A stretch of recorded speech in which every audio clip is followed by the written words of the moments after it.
Comores, les électeurs sont appelés aux urnes les 29 mars et 21 avril pour élire leur président ainsi que les gouverneurs des 3 îles autonomes, des dates annoncées par un décret présidentiel rendu public lundi.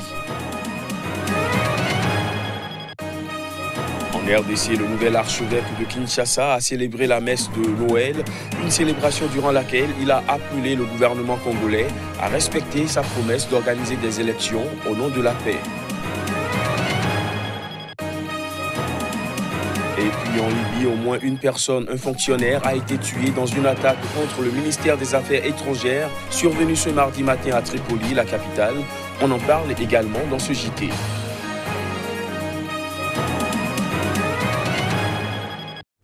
Voilà pour les titres. Bienvenue à tous. Aux Comores, les électeurs sont appelés aux urnes les 29 mars et 21 avril prochains pour élire leur président ainsi que les gouverneurs des 3 îles autonomes. Ces différentes dates ont été annoncées par un décret présidentiel rendu public lundi. Des précisions à travers ces images. Les Comoriens sont appelés aux urnes le 23 mars pour élire leur président ainsi que les gouverneurs des 3 îles autonomes. En quart de deuxième tour, le scrutin se tiendra le 21 avril selon un décret présidentiel publié lundi. Outre le président, les Comoriens doivent élire les gouverneurs des îles de Grande Comore, d'Anjouan et de Moélie. Le climat politique s'est singulièrement dégradé aux Comores depuis le référendum constitutionnel du 30 juillet dernier qui a renforcé les pouvoirs du président Azali Assoumani, notamment en l'autorisant à accomplir 2 mandats successifs au lieu d'un. La nouvelle constitution met à mal la présidence tournante tous les 5 ans entre les 3 îles principales de l'Union des Comores, Anjouan, Grande Comore et Moélie. En vertu de ce principe, la prochaine présidence aurait dû revenir à un représentant de l'île d'Anjouan où l'opposition est majoritaire. Cette réforme avait provoqué des manifestations violentes. En octobre, un groupe de rebelles armés avait affronté les forces comoriennes à Moutsa-Moudou, la capitale de l'île d'Anjouan. Les 3 îles des Comores, depuis leur indépendance en 1975, ont connu une vingtaine de coups ou tentatives de coup d'État. En République démocratique du Congo, Monseigneur Fridolin Ambongo Besungu, archevêque métropolitain de Kinshasa, a animé la messe de la Nativité à la paroisse Notre-Dame du Congo. À cette occasion, le prélat catholique a appelé le gouvernement congolais à respecter sa promesse d'organiser des élections au nom de la paix. Les détails. Pour son premier Noël en tant qu'archevêque métropolitain de la capitale Kinshasa, Monseigneur Fridolin Ambongo Besungu s'est exprimé au sujet des élections prévues le 30 décembre 2018. Tout en dressant un tableau très sombre de la situation en République démocratique du Congo, il a souhaité que les résultats des élections ne soient pas manipulés. Devant des centaines de chrétiens catholiques, l'archevêque est resté sur la ligne des évêques catholiques, vigilante par rapport au processus électoral actuel. Pour lui, les élections ne devraient pas se dérouler au-delà de la nouvelle date du 30 décembre. Et pour préserver la paix, les résultats de ces scrutins devront être crédibles. Selon le prélat, une publication de ces résultats qui ne reflèterait pas la volonté du peuple exprimée dans les urnes serait travailler à l'anéantissement de la paix. Monseigneur Fridolin Ambongo Besungu a également prêché la non-violence, mais pas une paix naïve, selon ses mots. Pour ces élections, l'Église catholique va déployer 41 000 observateurs, soit la plus grande mission d'observation électorale présente dans le pays. En bref, au Soudan, 37 manifestants ont été tués par les forces de sécurité en 5 jours d'un mouvement de protestation contre la vie chère. Il s'agit là d'un bilan annoncé par l'organisation de défense des droits de l'homme Amnesty International. Le mouvement de colère d'une partie de la population a été déclenché le 19 décembre dernier par la décision du gouvernement de tripler le prix du pain dans un pays en plein marasme économique. Selon des responsables et des témoins, les manifestations ont fait au moins 8 morts lors des heurts avec les forces anti-émeutes, mais des bilans plus lourds ont été évoqués. Le leader de l'opposition, Sadek Al-Mahdi, a lui estimé à 22 le nombre de morts. Au Libéria, le syndicat des journalistes a dénoncé lundi l'hostilité renforcée envers les médias de certains proches du président George Weah. Ceci après que le ministre des Finances ait promis que le gouvernement s'armerait pour dénoncer les mensonges de la presse. L'Union de la presse au Libéria s'est dite préoccupée par l'hostilité renforcée contre la presse au sein du cercle du pouvoir du président George Weah. La déclaration a été faite par le syndicat des journalistes du pays qui a rappelé à l'ancienne star du football au pouvoir depuis presque un an ses engagements, notamment celui de garantir les libertés civiles, dont celle de la presse. Elle intervient après que le ministre des Finances, Samuel Towe, un proche du président libérien, ait déclaré lors d'un meeting ce week-end au siège du CDC, le parti au pouvoir, que le gouvernement s'armerait pour dénoncer les mensonges de la presse. Cette menace intervient après la publication d'un article par le quotidien libérien Front Page Africa dans lequel il était affirmé que le ministre des Finances et l'un de ses collègues, le ministre d'État Nathanael McGill, avait justifié des dépenses par le paiement d'arriérés dus à une entreprise de bâtiment depuis l'époque où le Libéria était dirigé par l'ex-chef de guerre Charles Taylor, devenu président. Le journal avait laissé entendre qu'il s'agissait d'une manière de détourner des fonds publics. En Libye, au moins une personne, un fonctionnaire, a été tué dans l'attaque contre le ministère des Affaires étrangères survenue ce mardi matin à Tripoli, la capitale. Selon des témoins, c'est une voiture piégée qui a tout d'abord explosé devant le bâtiment. Des combats ont ensuite éclaté à l'intérieur avec des assaillants avant une deuxième explosion provoquée par un kamikaze. Les images.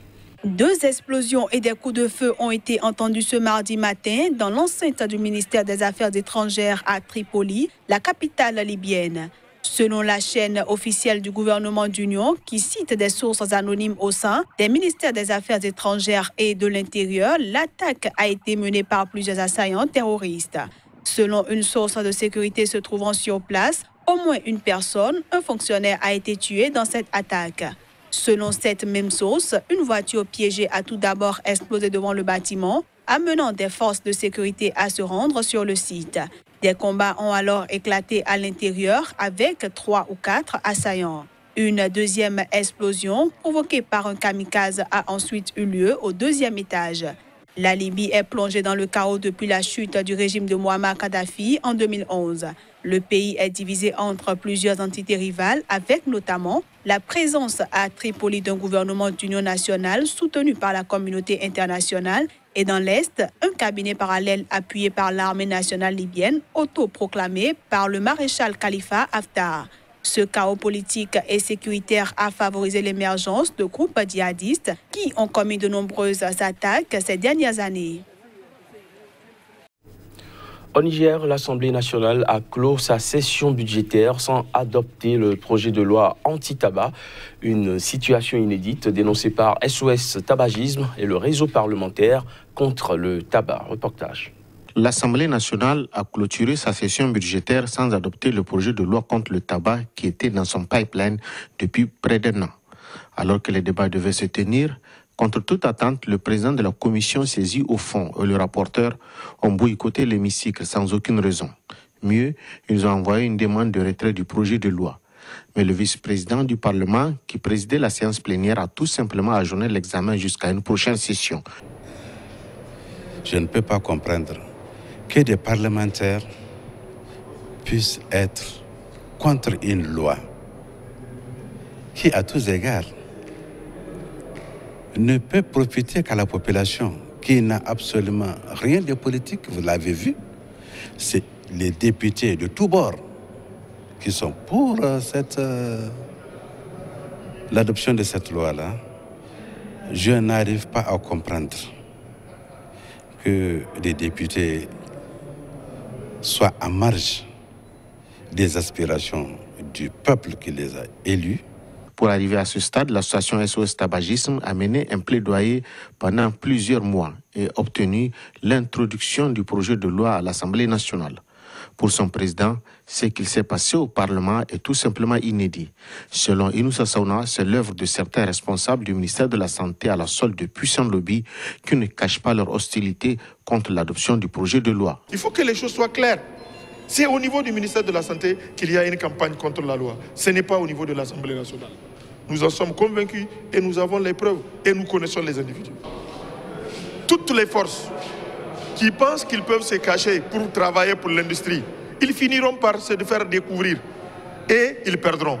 L'intérêt pour eux, c'est d'être du côté de la santé publique et c'est pour cela, encore une fois de plus, j'interpelle le ministre de la Santé publique. SOS Tabagisme ne compte pas s'arrêter en si bon chemin.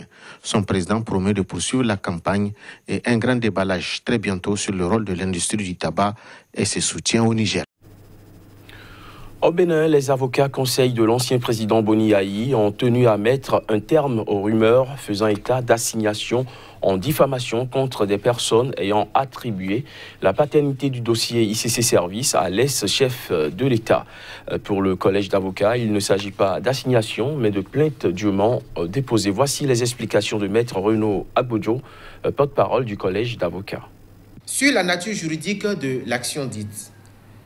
Afin de ne pas laisser donc libre cours aux affirmations et interprétations erronées, il importe de préciser qu'il s'agit plutôt d'une plainte avec constitution de partie civile pour faux témoignage à l'encontre de l'ancien procureur général Georges Constant Amoussou pour avoir affirmé sans ambiguïté que le promoteur de ICC Service est bel et bien M. Thomas Boni Yayi avec la complicité de ses collaborateurs.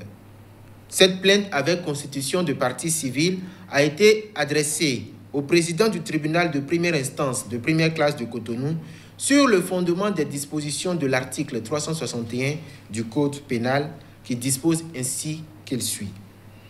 Quiconque sera coupable de faux témoignages en matière criminelle, soit contre l'accusé, soit en sa faveur, sera puni de la peine de la réclusion. M. Boni Yayi requiert de la justice qu'elle pallie à l'abstention de la Cour connaissant du procès dit ICC Service, notamment en matière d'exigence de preuves en soutien des allégations des témoins sachants et accusés. Une équipe a été mise en place pour les besoins et à la demande de M. Boni Yayi pour tout le long du procès, relever et donc poursuivre tout acte ou propos qui serait constitutif d'atteinte à son honneur et à sa réputation, et ce, en cas d'abstention de la criette à se saisir d'office de telles infractions. Du sport avant de clôturer cette édition, après sa victoire de but à 0 à Port Saïd en Égypte, Salitas FC, le dernier représentant burkinabé en compétition africaine, s'est qualifié pour le dernier tour de cadrage de la Coupe CAF. C'était le week-end dernier au stade du 4 août de Ouagadougou, après un nul contre Al Masry d'Égypte en match retour des 16e de finale. Reportage Claude Romba. Les joueurs de Salitas peuvent jubiler. Ils viennent de réaliser un exploit. Éliminer Al Masry d'Égypte, demi-finaliste l'année dernière et habitué des joutes continentales. Battus 2-0 à domicile, les Égyptiens étaient venus à Ouagadougou avec l'objectif de laver l'affront des jeunes académiciens burkinabés et se qualifier. Mais c'était sans compter sur la détermination des Salitas. Les oranges et verts, rigoureux dans le placement et bien appliqués tactiquement, vont contenir le jeu de l'adversaire. Mieux, Ilias Ouagadougou et ses coéquipiers vont même se créer les meilleures occasions, mais la plus nette est à l'actif de Al Masry dans les dernières minutes. 0-0 au terme d'un match très tactique. De finale l'année dernière, au demi-finale, semi-finale l'année dernière n'est pas la même parce qu'il y a 3 entraîneurs qui sont partis. Moi, je viens de prendre l'équipe il y a 2 jours. Et si on conjugue l'effet de changement du temps, tout ça, c'est pas facile. Nous, on a mis notre stratégie en place. Ça allait être très difficile, à moins qu'il y ait un miracle pour pouvoir nous marquer. Dieu merci, on a terminé 0-0. C'est déjà important pour nous. Quant à la continuité de la compétition, on va travailler plus encore. Mieux que ça, montrer une autre face de Salitas par rapport à ça encore. Salitas se qualifie donc pour le tour suivant. Fin de ce JT, merci de l'avoir suivi.